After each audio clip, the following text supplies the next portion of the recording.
Hi, my name is Kenzie, and I looked at the book through a feminist lens. How's it going? My name's Nate, and I viewed the book through a sociological lens. What's up? My name is Mason, and I viewed it through a psychological lens. The book we're reading is called Purple Hibiscus by Chimamanda Ngozi Adichie. This novel was set in Nigeria during the 80s, a time where political structure was extremely flawed, with a heavy military and religious influence. So the novel uses first-person narration from the perspective of a 15-year-old girl named Kimbali.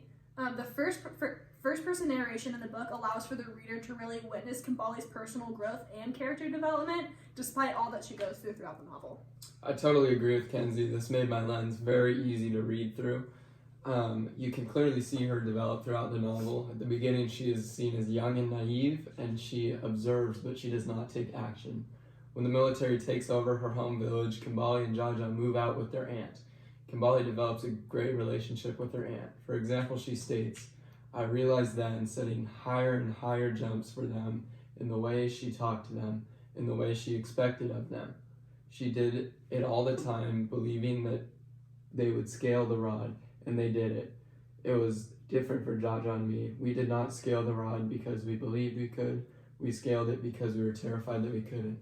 At the beginning of the book, she would not have made this connection because she is timid. This shows how her character matures over time."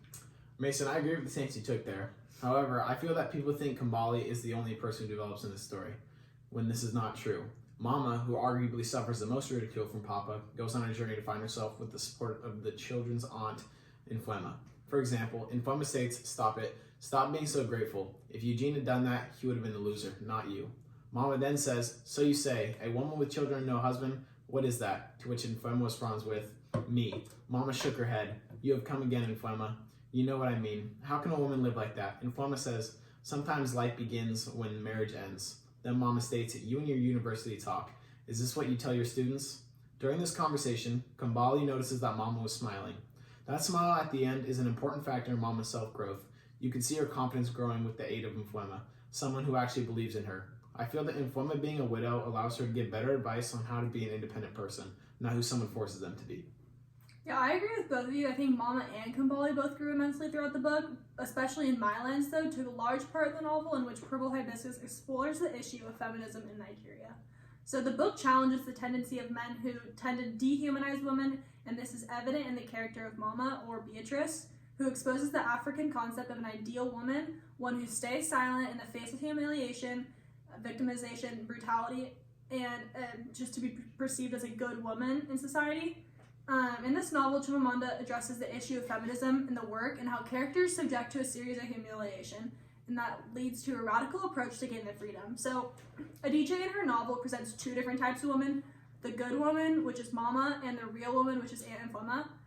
They mirror the two different types of feminism in the work. So there's African feminism, which is seen as a liberal and tolerant of men, and then there's radical feminism, which is born from violence in order to gain their freedom. So although Adichie tactfully presents Mama as quiet and obedient in the beginning of the book, this switches towards the end of the novel when she finally stands up to the father. So another significant way in which Adichie provides a feminist approach is her representation of Eugene's sister, who's a widowed university lecturer who encourages lively debate, laughter, and freedom of expression among her own children in her household.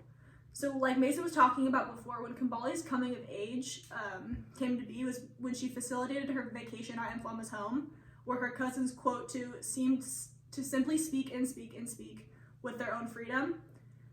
It's under Inflema's roof that Kimbali really begins to become aware of the severity of the psychological and the physical abuse that she suffers at her own home.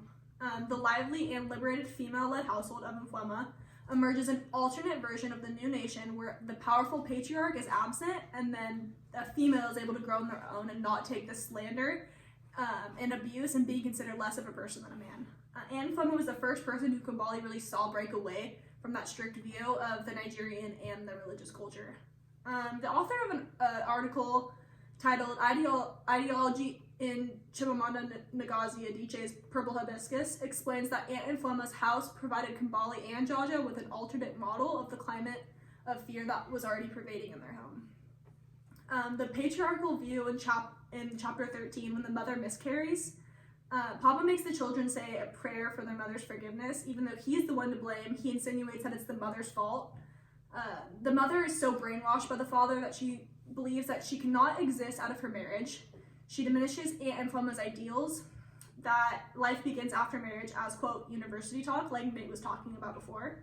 At this point, Mama was not liberated yet and still withstood the abuse that she was taking at home and believes that it was just. Ultimately, she poisons Papa towards the end of the book, seeing there was no other way out, the abuse that represented her to the point where she must resort to murder to escape it. Great input, Kenzie. I think that all of our lenses combined allowed for a deeper understanding of the overall theme of the novel, which I found to be, despite Kambali's struggles at home, she's able to find the good in people and have feelings. This is exemplified when she forms a loving connection with the young priest, Father Amati. Even though Kambali's relationship with men in her life has been awful, she was still able to love another man. Kambali has also allowed herself to form a strong connection with her aunt, who becomes a mentor to her in a way, showing her what it's like to be an independent woman. This is a prime example of self-love and growth. For doing this was rebellious to her father. She knows that she defines herself, not her father. I did see that lens throughout the book, but personally the one that I found the most prevalent was religious hypocrisy. So the father is a devoted Catholic and is praised in the church. Meanwhile, he exploits the less fortunate and subjects his wife and his family to mental and physical abuse. He justifies the abuse, saying it was from a good place and because he loves them. For example, when Kambali takes second place in her class, she becomes filled with anxiety, afraid of how her father will react, in which then he also fills with rage. Papa performs many incidents of domestic violence, such as Eugene's regular beatings of his wife that led to miscarriages, but perhaps the most revolting one was in chapter 10 when he poured boiling hot water over Kambali and Jaja's feet in a bathtub. This punishment came from Kambali and Jaja's failure to inform him that his grandfather would be staying with them during vacation. The terror that this incident had in Kambali was narrated very graphically. Quote, I stepped in the tub and a stool looking at him. It did not seem that he was going to get a stick, and I felt fear.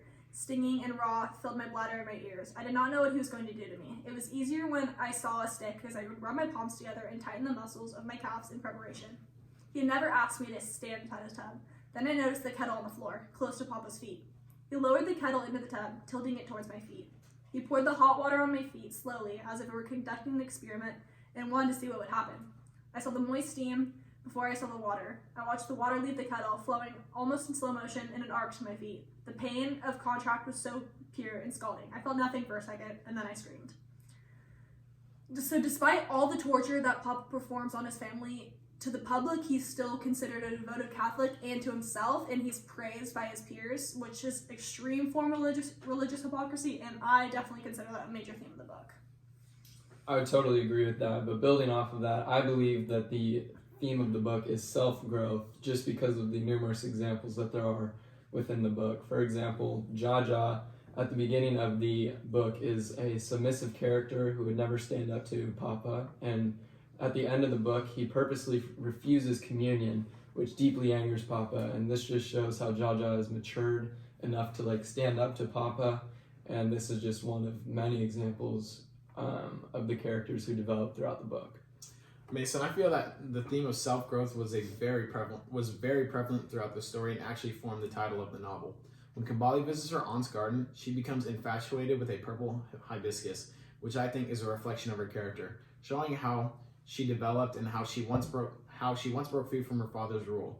She was able to become her own person with her own beliefs, flourishing like a purple hibiscus. I definitely agree with that. I believe all our perspectives worked out very well together to come to this conclusion. Good job, guys. Great job!